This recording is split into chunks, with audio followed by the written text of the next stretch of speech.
In this world, things are changing all around we. All the matter, all the nature, and all we have.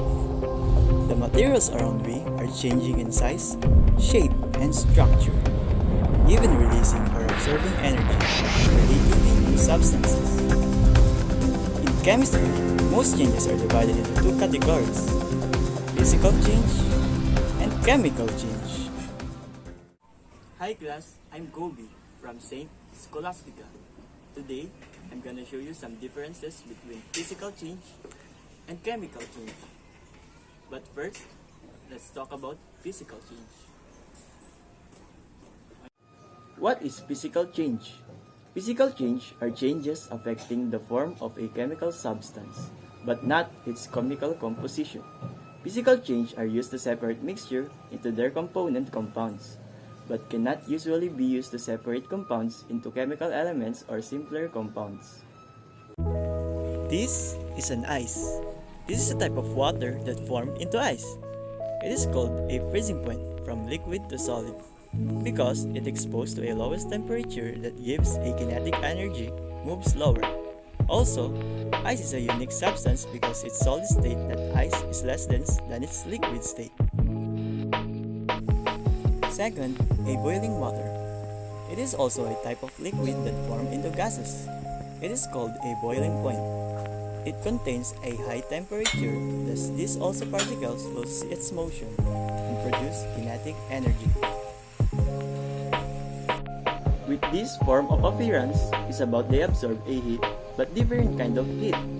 The example 1 is heat from the sun to being melted, and example 2 is heat from the gas stove to being evaporated. This example is about intensive property, because intensive properties do not depend its size, shape, and form. These are examples of no matter what its form of water, it is still a water. Nothing changed their substances. Want more examples? Tara! Solubility is a physical property. The reason is because it can be determined by simple observation and does not change the chemical composition of the material. For example, when salt dissolves in water, it's still salt. Whether a material is soluble in a solvent or not can be found by placing a sample of the material in the solvent, stirring and checking if it dissolves.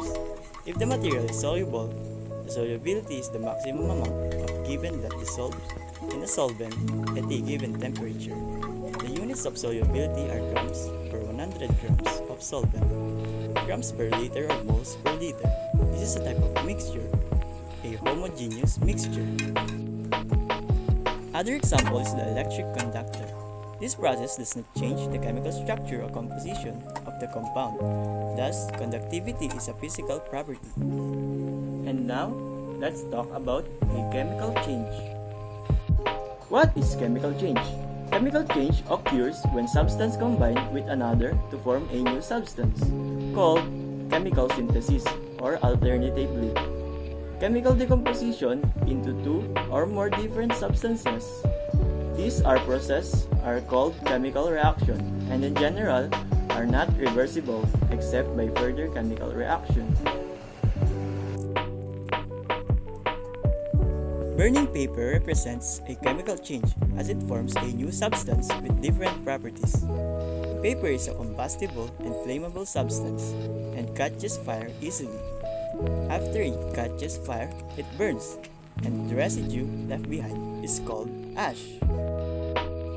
One good example of chemical change is burning a candle.